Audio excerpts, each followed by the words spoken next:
Hello, everybody, and welcome back to the Starladder iLeague Star Series America Group Stages. We're taking a look at Group A here. Archon Dota up against compLexity Gaming, Game 2. This one is going to be potentially the deciding match. Actually, it is going to be the deciding match as to whether or not compLexity is the team that moves on with Archon Dota. If they end up losing this game, that means that they have to go into a best-of-1 match up against Cloud9 in the near future here before the playoff Stage 2. If they end up winning it, that means that they are going to be the team that moves on against or with Archon Dota into the next round. And depending upon what ends up happening, we're still going to be able to have a Game 3, but this is really the key deciding match right now. The pen ultimate to the actual ultimate.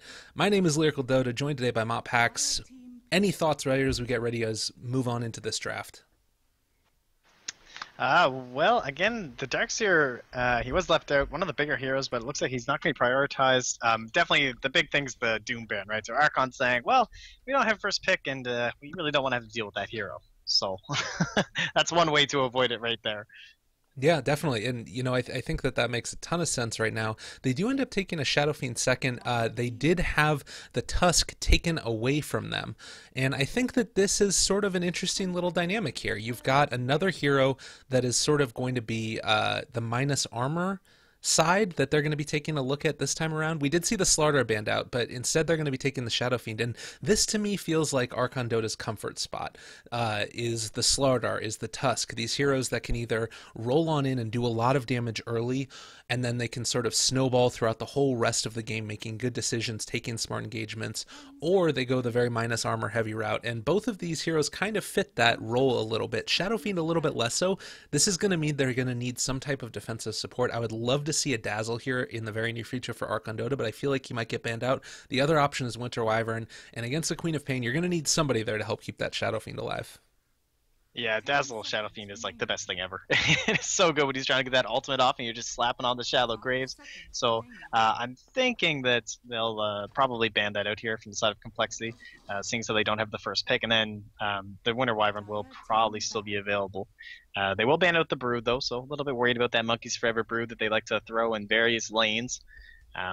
And the other good thing about the Shadow Fiend picking it up means that, first of all, compLexity can't snag it, so they have to go with the Queen of Pain, so they won't have it on the Radiant side. And like you were saying, the minus armor, just good for both overall minus armor strategies, but, you know, securing that Roshan pit. And, you know, I guess now Whitebeard just gets to wreck face with that Undying again. Well, hopefully he won't be godlike again, at least for the sake of compLexity. Yeah, definitely. That was quite the performance. I mean, you think about the way that Shadow Fiend ends up working a lot on Radiant side is starting to stack on up his own camps. We saw that Whitebeard was able to move around and get that stuff done for the Batrider in the mid lane. I'd be really concerned about his ability to be effective and make those stacks happen if I'm compLexity right now. You need to be able to contest those early, because I really do think that's what ended up winning him that game there, that crazy gold acceleration. After the Batrider got his Blink Dagger, he had a ton of levels. He was just doling out so much damage with the sticky napalm as well as the flame break and everything else tossed out there. Firefly, of course, as well. It seemed like they were able to make a ton of damage happen. And when he was over there making those stacks and finishing them off as well, the Batrider and the Undying, then Tusk could move on into the mid lane. And that was what allowed him to really sort of accelerate. So just very effective use of the map. It looks like Archon Dota is very on point with making sure that they're getting every last bit of farm out of it that they possibly can. And if compLexity don't do something to contest that, it's going to be another tough game for them. Yeah, and I was wondering, because Jo used to play quite a bit of Shadow Fiend, like back in the day, because he's been on various roles in a lot of teams. So it is like there is the potential they could go for something like the safe lane, and you see compLexity Gaming. Not sure, like one assumes the Shadow Fiend being the mid, but we do see quite a few, like we saw in Nanyang, they ran the safe lane Shadow Fiend as well, and so you could see something like that. So it's kind of safer to just ban out the offlaners and assume that that's the thing that's missing for Archon. But we might end up with something like that Batrider again after he played it so well.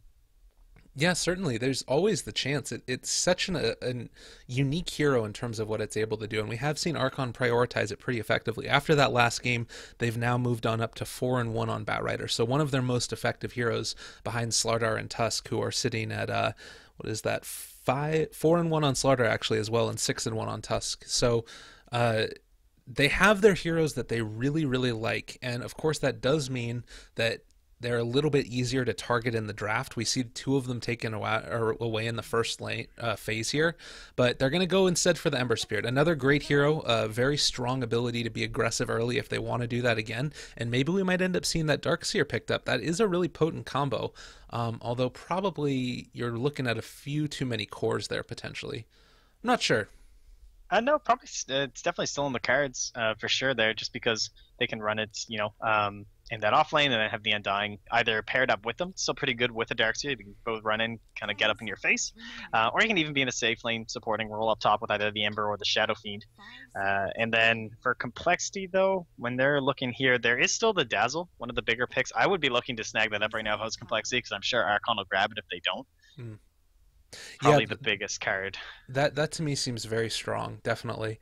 Uh, I guess the thing, well, and it synergizes well with the Tusk as well. You've got the snowball into heal bomb, so I think that would be a really strong pick as well. It might not be completely what they want to do with their safe lane. They do end up taking it nonetheless. What I was going to say Yeah. about this is that if you think about the way safe lanes end up working, I guess that they already have the Undying picked up, so it's pretty good to have as the counter pressure there. Because now Archon can't be as effective with going very deep into a um, very aggressive lane there. And they pick up the Disruptor next. I like this hero a lot against Tusk. You end up bringing anybody. This means that you can't effectively bring anybody into the snowball with you, is essentially what this means.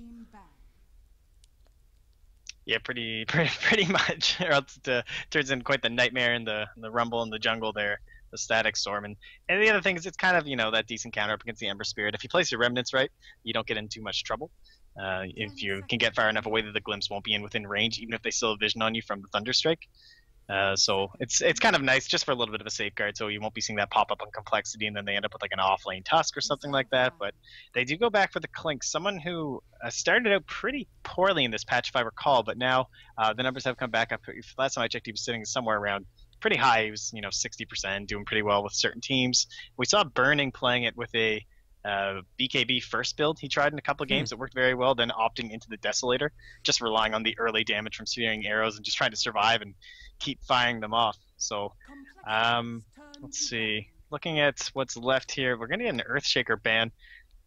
It's a little bit interesting, something that's probably, I don't know, with Swindles being relatively new to the offlane role, it's kind of hard to tell what might be his picks. Like, I don't know if he'll go like the offlane Queen of Pain is there.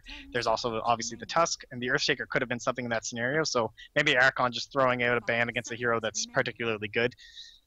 Probably not shoring up a Meepo pick, but you never know. I have seen him pick Clockwork a couple of times as well, which wouldn't be the worst thing in the world. It's a little bit funky with Tusk there. It's tough to tell. Like you mentioned there, obviously transitioning over into a new lane, you imagine that all these pros know pretty much every hero relatively in and out. Of course, it does become a little bit more difficult if you don't play one more than the other. And I think the Earthshaker ban makes sense. It's a hero that can definitely disrupt depending upon what's going on in any particular lane. They end up banning out the Bounty Hunter away from Archon. Very interesting. And they do take that Darkseer. So what we're going to be looking at here is a lot of Ion Shells getting placed down on top of this Ember Spirit, and just going to try and go balls to the walls as much as possible. The Disruptor here as well now, if they do end up diving a tower, it's so much more difficult to defend against your safe lane hero getting dove, because he's going to be able to glimpse on back if they do start trying to group up together. I imagine that they're going to look to try and get... I mean, Disruptor's definitely going to be the 5, Undying the 4, looking at probably trying to get the Undying the Mechanism maybe and push up together, or maybe they leave that for the Shadow Fiend. It could go either way. Yeah, that's the thing. You can obviously when you talk about drafts and stuff, most people focus on the heroes and the skills, but a lot of it, especially in today's meta, does have to do with your mech hero. Speaking of which, that's Beastmaster used to be someone who'd do that, but probably not going to be this game, mostly just that Necro Rush. But anyway, with the Shadow Fiend and a Darkseer, you can opt for one of two things, and it also has to do with your Ember Spirit. So if you start getting an early lead, you can go for the Yasha right on top of the Ember Spirit early on, rather than going for something like the Battle Fury. You start pushing towers with Wand, Yasha, Bottle, and then if you go Mech on the SF, that does allow an early blink for Mu, which is something you sometimes see when they're partnered up with a good AoE hero, like either the Disruptor or the Earthshaker. But you can also go for the mech on the Darkseid, of course, which allows the S and Y to be built on Jo. So it kind of depends like who's getting the better lane, who's getting the earlier farm, and you can kind of tailor that towards how you want to go about the early and the mid game for your team. Yeah, definitely. That's something that's really cool. I mean, you mentioned the Darkseer and the Shadow Fiend there, Undying also. Wherever you want to throw them, essentially, and I think that probably, well, we actually do see Whitebeard heading up to the top lane now with only a set of 2 tangos, so he's going super poverty right now, actually. And Fluff and Stuff is going to be the one picking up more of the items here. Do you imagine that this continues, or it seems like usually Undying is somebody that you want to get a couple of items on at least? It kind of depends. If I don't know, I would think likely he'll start farming up because for a Disruptor, unless you're going to be winning team fights, you're really like basically what's even good on Disruptor, like the eggs, basically. Yeah. Like sometimes you'll want a Glimmer Cape these days. I would agree that Undying would be the better hero with the farm in the majority of situations. So it could just be that they're focusing on a tri-core, and it might just be a lot of farm heading towards all the cores and not too much on either support. Oh, with the vision advantage, Fluff and Stuff, they're all trapped in the shards. This could be really disastrous. Does get the deny out, though. That is huge. He didn't actually scale up Necromastery, though, so isn't going to be able to get the extra souls from that one, unfortunately. Still gets away from that pretty good. I was wondering if he was going to get that. That would have been really sick, but not the greatest start, but not the worst start. I guess that's what we can say. Yeah, he got a deny with 42 base damage. That's pretty impressive right there. Like, Shadow Fiend of all heroes to get the deny, so well done there. But yeah, it would have been pretty sick. And I guess it is a little bit better because you'll probably want the raises either way to farm up that first wave. I suppose that bonus damage would have been enough in this situation.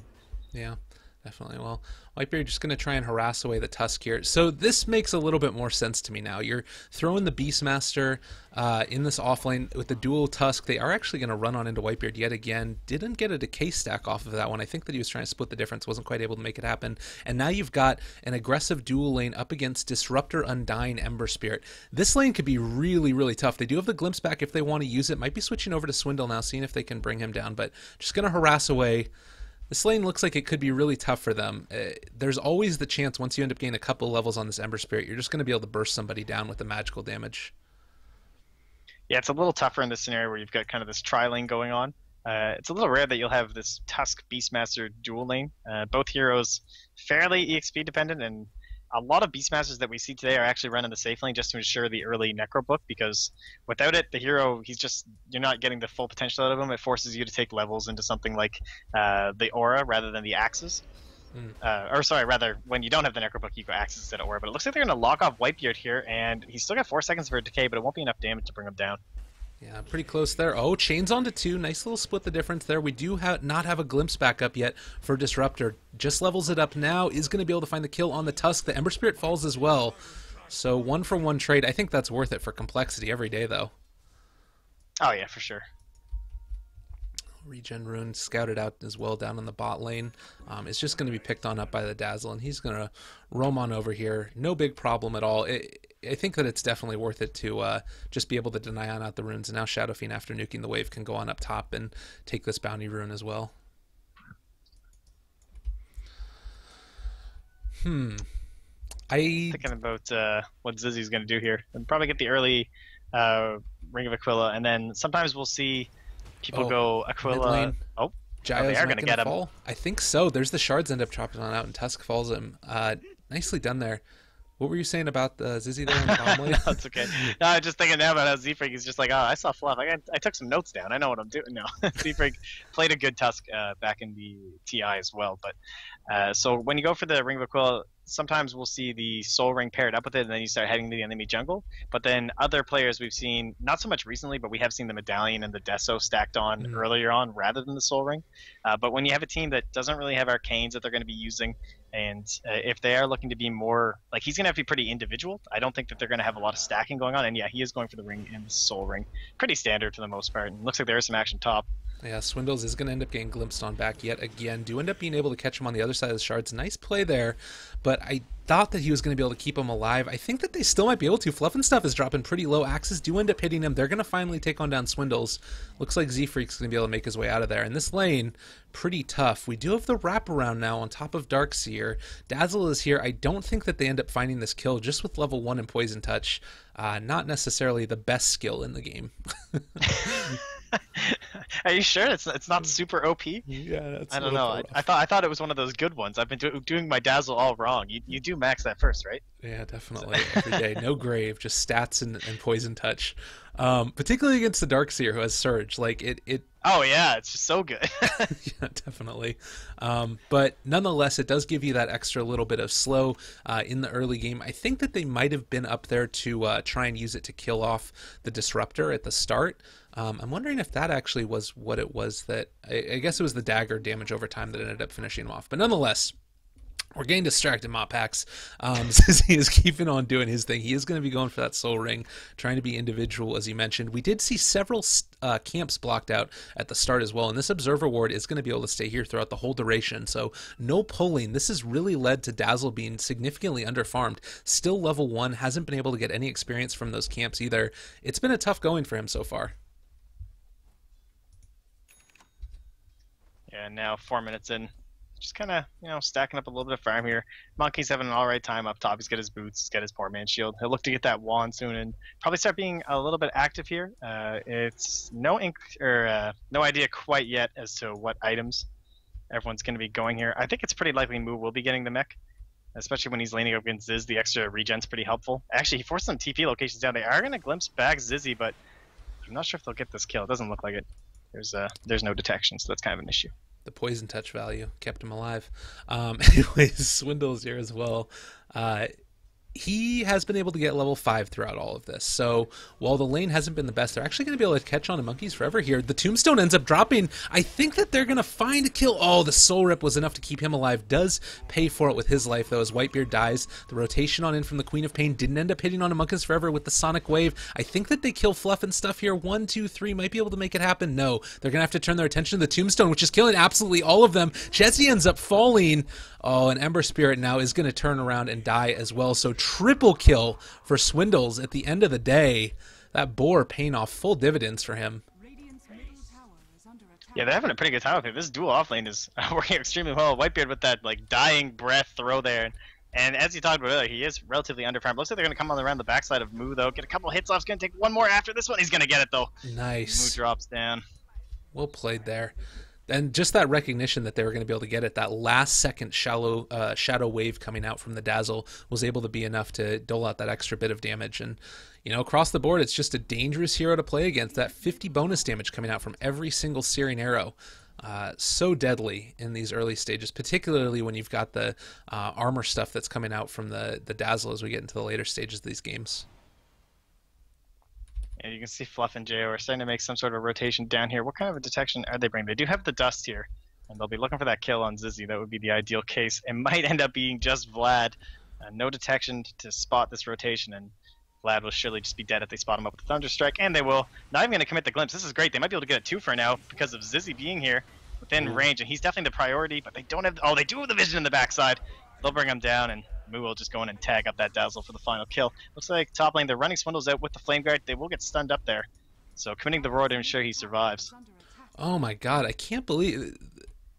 The Vlad just committed the grave for himself, and then that ended up meaning that they were able to turn their attention on over into the Clinks. He must have thought that Clinks was going to be able to get out of there, and unfortunately not the case. 1,000 gold swing into their favor. Team Archon, a little bit unfortunate. I'll mention...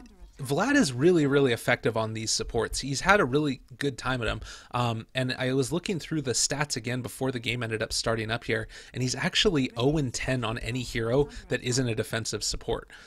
So this is really his comfort area right now, and expecting to see some more big things, but it's so tough when you've been a little bit under-leveled because of the pulls, or the lack of pulls in your lane.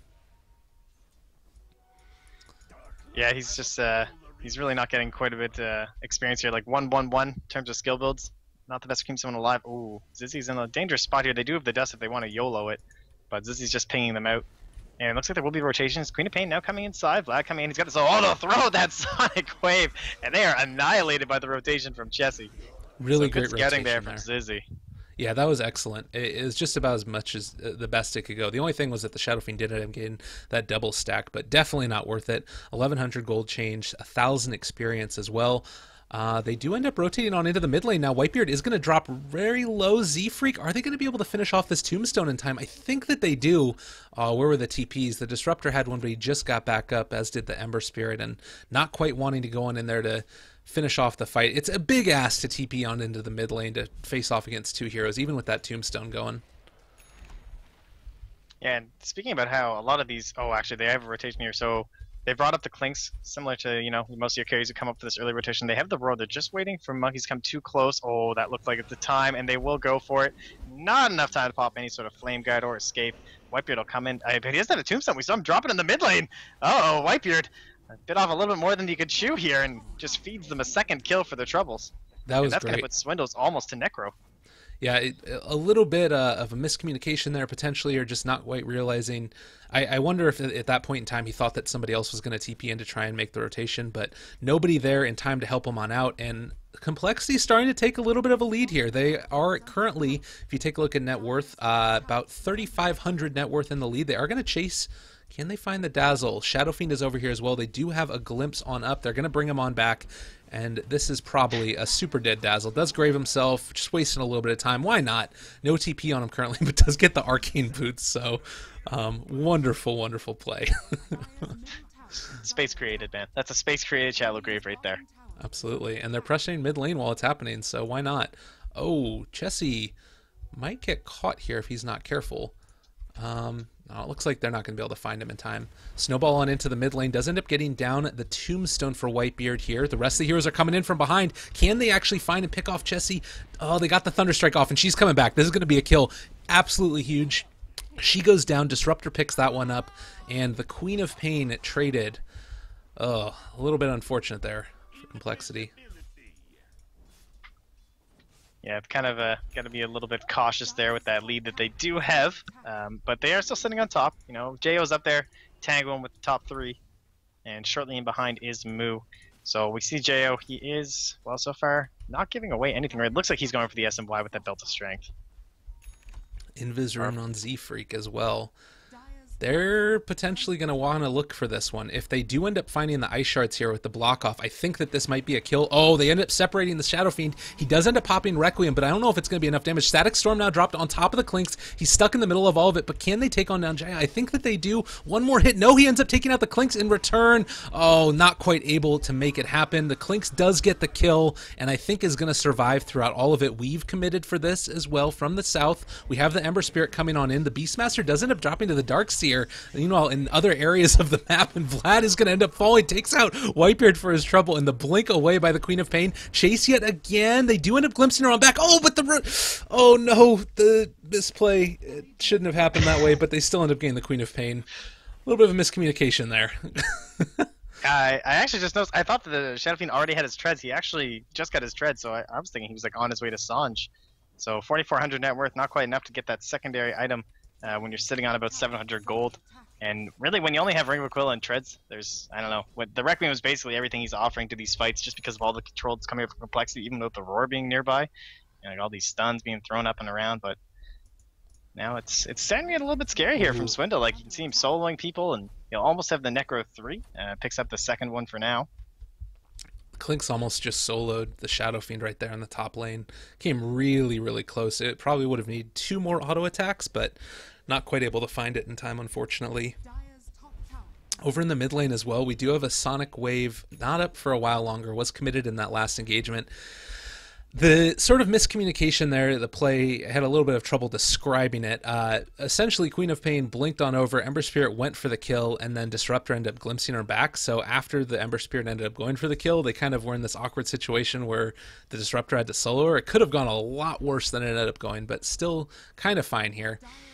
Moo is now heading up towards the top lane, but it looks like they're not quite sure what they want to do yet. They are going to find on out. No, they don't find Zizzy. He is actually perfectly fine. They end up snowballing.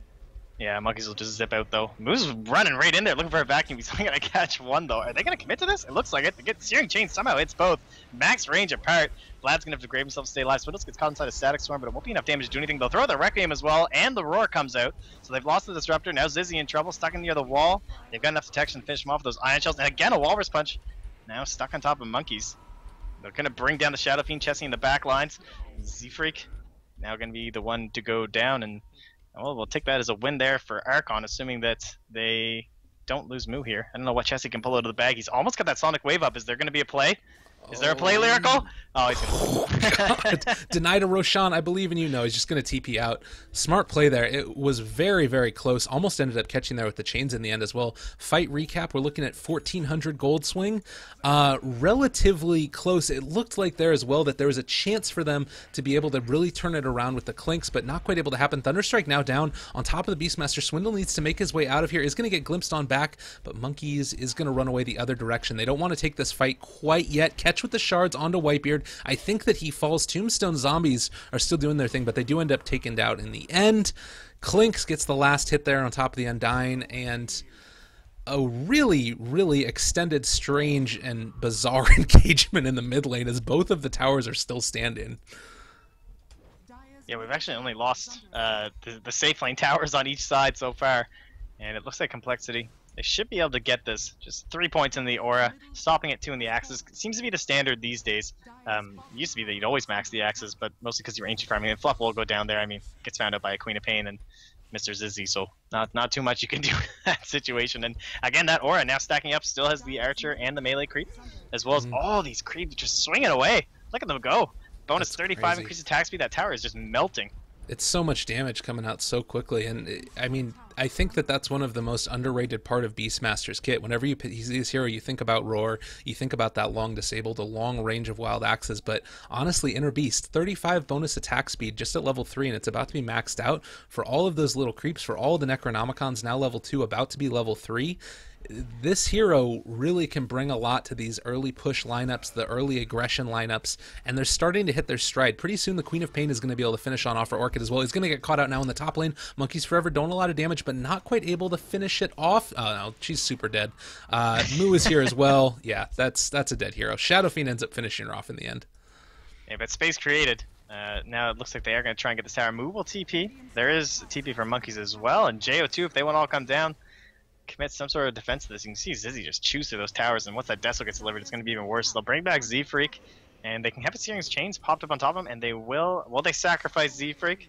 They have Grave, if they want to commit it for this one. Oh, not quite able to make it happen. Undying with the Soul Orb is going to finish him off, and they are just going to back on out now. Vlad, unfortunately, stuck around a little bit too long, and no TP. This is the second time for him that he hasn't been able to have it happen, and is going to end up getting taken out there. Zizzy in the mid lane. That seemed like a miscommunication there from Call. Just like either let him go or don't let him go. Don't hang around thinking about graving him because you're just going to end up being the next food there, especially with a max leveled Glimpse. I'm sure it would have been back up and available anyway. So now they can move for the Roshan. Now that the rest of Call has kind of moved their way, you know, they're heading towards some of these other towers. They take down the mid tower there from Zizzy. Yeah, it's tough. Like, this is the timing that you wanted out of compLexity. You wanted to be able to take this Roshan. They are all going to be up for it, and it isn't the fastest Rosh in the world by Archon. They end up committing the mech also. We do have the Queen of Pain as well as Z-Freak in the area. They're going to come and commit here. I think that they can take this fight. The shards end up blocking off Fluff and stuff. They do still have Glimpse. The dust ends up getting popped. That reveals the Clinks there. Oh, it's a big Sonic Wave. Huge, able to burst on down that Disruptor. Now they're going to be able to turn as well into the mid lane. JO's getting snowballed on top of. Nice vacuum wall, but only ended up catching on Zizzy, and I think that he's going to be fine throughout all of this. Undying ends up taking out the Clinks in the end, though. Buyback on the Shadow Fiend. They're trying to get back into here. They do get stunned up on top of Z-Freak with the silence from this Disruptor ulti after he bought back, so this fight is going to start turning over into Archon's ways with all these buybacks, but is it going to be worth it? That's the big question. Snowball to disrupt the Glimpse. He does end up catching onto Whitebeard. Walrus Punch finishing him off, but everybody is going to be dead in a second here by compLexity, and they're still going to get the Roshan on Archon. That team fight, I think, was worth it. With the 2 buybacks, I want to say, that's still a little bit more into compLexity's favor, but the big thing is they end up getting Roshan, and that's the win for Archon. Yeah, it actually does work out to a gold change there because of the buybacks in favor of compLexity. But yeah, once you add on the Roshan, because that wouldn't have been tacked onto all of that, it will end up being a net gain there. for them, and of course that also means they have the Aegis, so it will help for them trying to get back some of this tower deficit that they're currently at, and putting it on DSF. He's got the helmet of the Dominator, just helps him, stand there, do his thing. There is an Orchid up for Chessie. I think the problem with that fight was it was a really nice Sonic Wave, right? Like we were all like super psyched up, but he kind of went for that play where, okay, this is like the max value Sonic Wave I can get, but because he went in so far away from his team, there wasn't enough follow-up to actually lock them down and make something good out of it. It's just kind of that catch-22 you have in some of those situations. It's like you get that 5-man Ravage, but your whole team's, 10 paces behind you or whatever, and you're like, ah, shit. Yeah.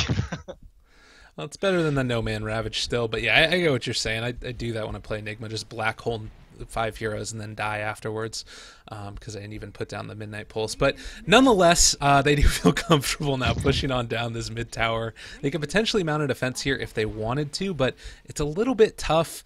I mean, obviously the Queen of Pain is going to try and pull this creep wave. I think this is the better play, is just hold out until you have all of your ultis back up. You need Sonic Wave, you need Weave, you need these big, huge spells here to be able to really contest this. In the meantime, Swindles is just going to be pushing on out this bottom lane with the Necrobook level 3. They are going to rotate on in to try and find him, but he's just going to be able to TP out of here in a second, I believe.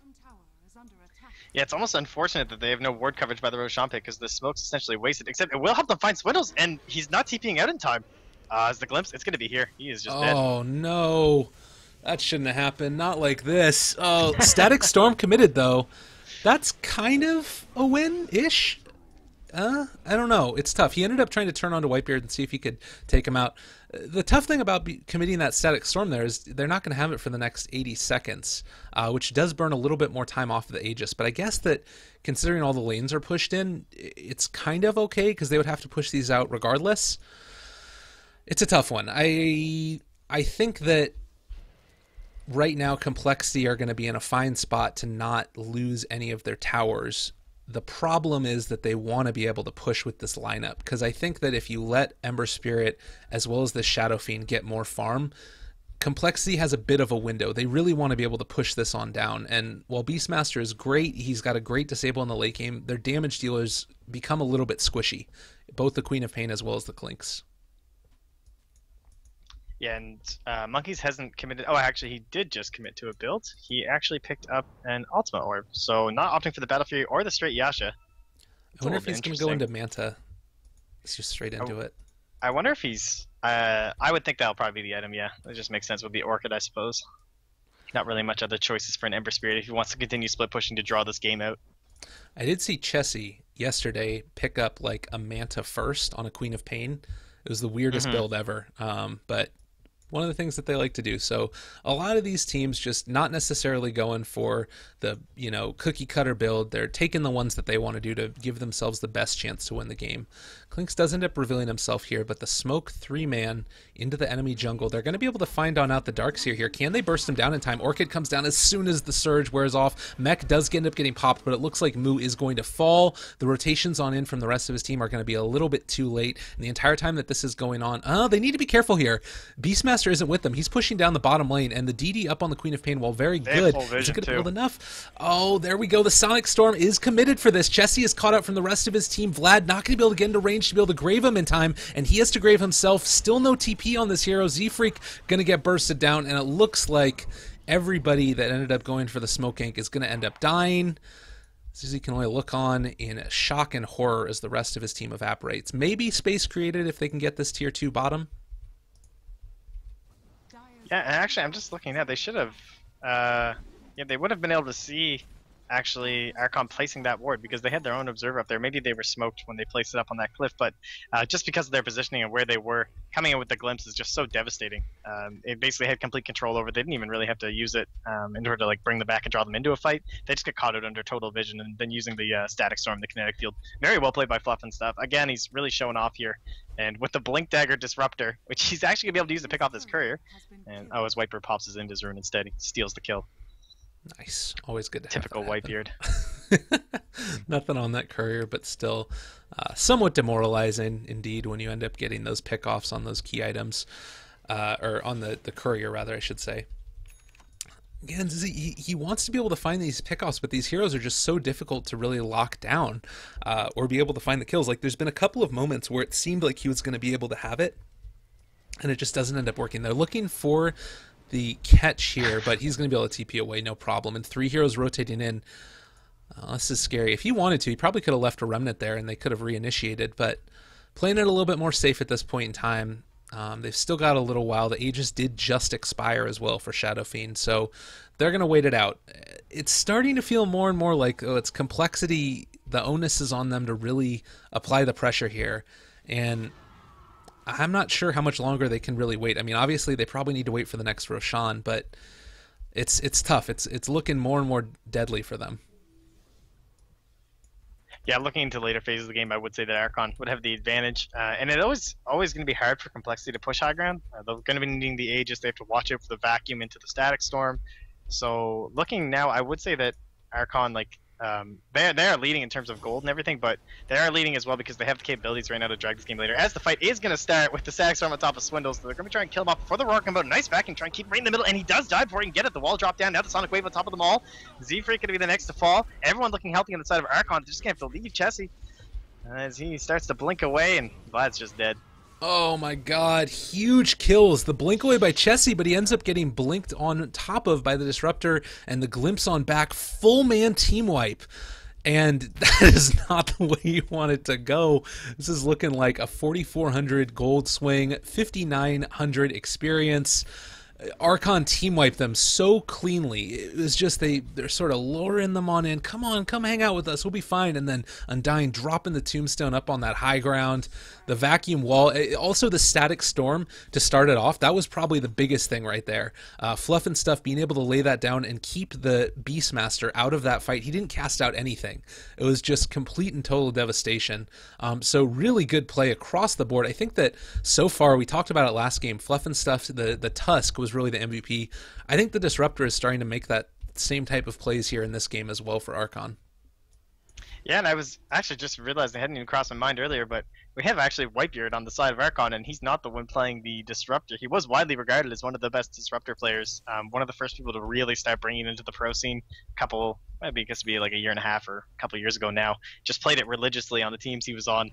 So he must have a lot of respect and confidence in Fluffy playing that, or maybe he just really likes playing Undying. But yeah, don't broke Swindles, fix, this is like deja vu down here. Oh no. I believe in you. Don't get caught. Well, thankfully, Archon is coming in from the other side this time as opposed to from behind him. So should be able to survive through this one. Roche respawning in just a couple of seconds here. Again, such great use of the camps here as they do end up getting down another... Well, they didn't actually stack that one up, but regardless, they're still going to be able to take on out this Ancient 3-stack. And with Roche respawn, they ended up spotting this out. Everybody... Actually, I don't think complexity realized this is up right now. They're going to try pushing in this top lane. If they don't... Potentially, Archon could try and push this quickly. They don't have a ton of minus armor, but a little bit. They have the bird. Check it out, so... Swindles, he's ready for this one. Okay. True enough. All right, there we go. No problem. Not anymore, though. Ooh. A little bird. This blink, he's going to get to its maximum advantage there. And Starladder does not support animal cruelty. I'm just putting that out there. I don't want PETA on us. All right, we do have another rotation on into the top lane. They glimpse on back the Beastmaster. Gotta watch out for that one. Oh no. Now they might end up being able to take this fight. Actually, Whitebeard is over here, drops the tombstone down on top of the Queen of Pain. Dazzle's in the area as well. They might try and rotate and try and take out the Tusk first instead, but they're going to be able to find Vlad, potentially run him down. I think that he is just dead, and now complexity need to get out of here. They leave him to his own devices. Does actually TP out this time. Vacuum already committed. He's going to be able to get out of here. So nobody dying quite yet. We do have the silence on top of monkeys, but I think that Chessie should be fine? Maybe? Is he going to get caught? Glimpse on back yet again. The kinetic field is down. Do they commit the static storm? No, not going to do it. And I don't think that they have any more catch here to be able to find him. But a really awkward engagement starting at the tier 3 top and not really stopping since then. BKB next item on Clinks. Yeah, he's just shy of mana on the static storm. I'm sure, I think he probably would have went for that just because he had monkeys right there. Would have been able to commit enough damage, and it looks like they will now have to have rush on. It is under watch by the Hawk, and everything is still up. Like, we didn't see anything committed there from complexity, so I'm sure they'll be a little bit wary of this. And it looks like they're going to try and find Swindles. He does blink deeper into the trees. Unlikely they'll be able to grab him without the kinetic field. Still 4 seconds cooldown. So he does TP back to base, though, not opting for a creep wave, which means that he can't join his team in the middle or anything. They don't necessarily know that yet, though. They are going to be pushing out all of these lanes. Actually, it looks like Archon are going to be comfortable moving on into Roshan now at this point, seeing as you do have these up in the top lane. With no TP boots, they know that they're not going to be able to get there in time to contest, I think. Maybe they're actually going to try and take this fight. Okay, no, they're just going to go for Roshan. But I don't think that they can trade tier 3 for Rosh. This tower's going to fall really quickly. They need to get back to defend this, I think. Like, they're going for Roshan, but Ember Spirit's going to be in here. Maybe create a little bit of time for them to finish off Roshan, and then we get the TPs on in. But the tower is going to end up falling now. Klinks finishes that one off. It's still so risky. Anything can go wrong very, very quickly in this next little couple of minutes here. They need to be able to defend against this. If compLexity are able to win a team fight... Oh, God, they're going on in. They're actually going to be able to maybe take on out Roshan now. It's about to go down. I'm not sure if this is the play, though. They jump on in there. Beastmaster doesn't end up getting off the roar. They're all going to fall apart. So much damage being dealt as the Ember Spirit comes on back in. Zizzy's BKB, is he going to end up going down? They do end up finishing him off. Monkey's a double kill. And the tier 3s fall, but the barracks are still alive. Oh, God. How fast was Fluff on that Static Storm, though? Like, just instantaneously. It's like, no. We know what you're going for. So they played that extremely well. And now with the Aegis, it's finally time for Archon to kind of push the boundaries in terms of the map. They've been holding their own end pretty well, but it's time for them to get a little bit aggressive here. Absolutely, and I think that they are in a very comfortable space to do that. I mean, Shadow Fiend, he does only have Sanjin Yasha as well as the Helm of the Dominator, but the Aegis is going to give him a lot of comfort to do kind of whatever he wants. Undying is trying to build on into... Oh, okay, yeah, that's a thing too. The AC is coming on out to him. That is definitely a thing. I was like, how does he have this little farm? What is going on? But makes a lot of sense. And you mentioned as well the idea of getting farm on the Disruptor versus the Undying. I think that it's worked out for them because this Blink Dagger has definitely won them a few different engagements. So I like that play. Tombstone's still not committed here. Whitebeard as well as Jaio are going to move on up into the top lane. Ember Spirit, oh my god, ends up getting a solo pick on Tusk. Sorry about that one, but this looks like it could be close to the end if we don't see some miraculous plays by compLexity pretty soon. They have no buybacks on anybody. Yeah, Zizzy is here. He's pretty scary with that BKB and the Deso. He still has 9 seconds left on it. So if Archon commit too heavily, he would be able to do something about... Oh, they're actually going to aggressively force him in from Whitebeard, but they don't quite... They're thinking about the glimpse. I don't think they have the vision, though. No, they don't have the vision onto the high ground. Or did they? No, they didn't. Couldn't get the Thunder Strike off on top of him, unfortunately. And the bottom lane's going to be pushed on in. Ember Spirit is here. I don't think that Beastmaster can solo him. I mean, he can do a lot of damage with the Roar as well as Necrobook level 3, but that Ember is pretty freaking tanky now, already having the Manta style up as well as working towards that Battle Fury. He's going to dole out a lot of damage. Scary, scary proposition indeed, and they're getting ready to move on in and potentially take something here. With a lot of compLexity actually vacating the mid lane, I think that they can get up on the high ground now. This is actually just going to be a straight-up tier 3 tower if they don't get back quickly. Yeah, it looks like they are all... actually, Jesse's going to have to pick up a TP scroll here. He's going to have to sell something, ditch out that wand. And now Zizzy will return too. So it looks like we'll have the full engagement if Swindles can get back here. And you're right, the tower just falls before they even commit any sort of a defense. Tower now down. And Zizzy will get glimpsed. Luckily, he actually BKB'd. And that was after the glimpse went, I believe. So it was actually wasted thinking he was going to get glimpsed back to the top lane. He panicked. And now he won't have it for this engagement. Oh, God. There we go. Static Storm drop. Not going to connect onto anybody, though. They did end up committing the vacuum there. No, they didn't end up committing the vacuum or the wall. So both of those still up if they want to go for it. Roar down on top of Monkeys. Nice Force Staff keeping him back. Canceling off the Requiem of Souls. Not wanting to commit that if he doesn't have to. Meanwhile, catches with the chains on top of the Dazzle. Still no reveal on top of them with the Glimmer Cape keeping him alive.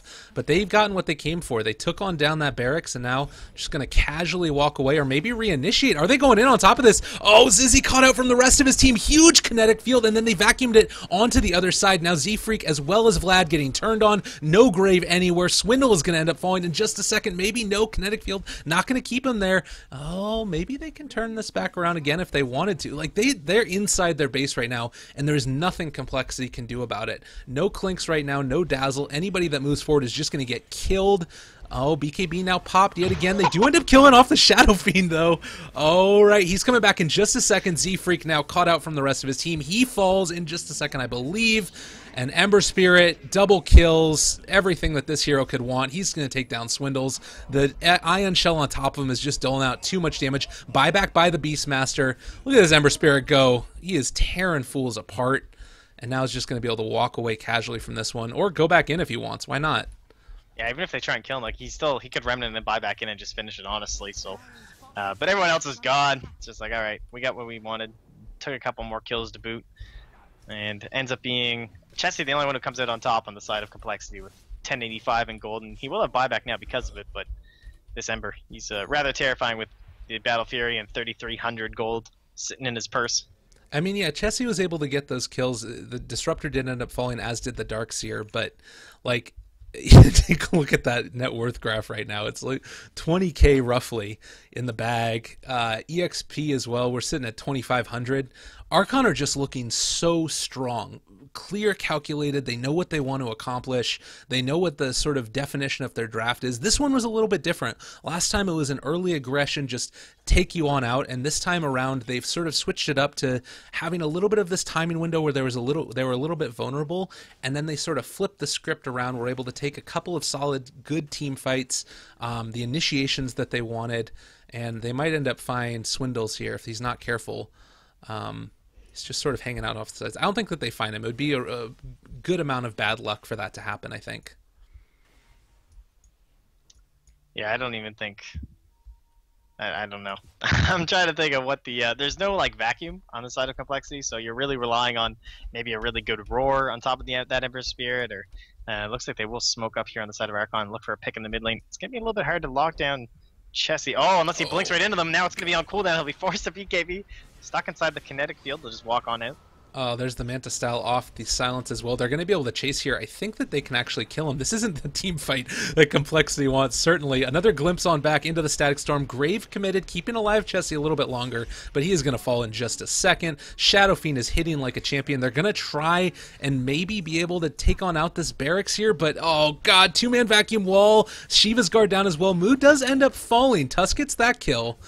But I think that now this is going to end up being the life of Swindles for it. They don't get the barracks either. So more and more bad news for compLexity. It's Archon are responding the exact way that they need to, and they're in an advantageous position right now. I mean, 20,000 net worth is going to do that to you. Yeah, I'm surprised Izzy didn't go for that Rex. I guess because if he does die, it's quite literally just over with no buyback, so he needs to be a little bit cautious even when he's going for kind of those YOLO plays. Now there's going to be TP top right next to Vlad. He looks like he's in trouble, even with the Glimmer Cape. Monkeys is going to scout this out, and Vlad's just going to have to kiss himself goodbye, so... Well, Grave. He had a TP that time, but unfortunately he's still going to be his death. No. No. He has a DD also, just a new, fresh... good to go DD, and it's going to be a quick tier 2 tower, I do have to say. You mentioned there's no vacuum, there's no Winter Wyvern, there's none of these heroes that create this huge comeback ability. The biggest one that they've got is the Roar. This lineup out of compLexity is much more built around trying to find these pickoffs, and it's so difficult to do that against the Ember Spirit. Do you think that an Orchid would have made a difference, or was Ember Spirit's Manta still too quick that it wouldn't have mattered? I think he did have the Orchid a little bit before the Manta was done, but he just never ran into him. Oh, I meant the Clinks as opposed to the... Oh, okay, I was as opposed to the Queen of Pain. I'm not sure.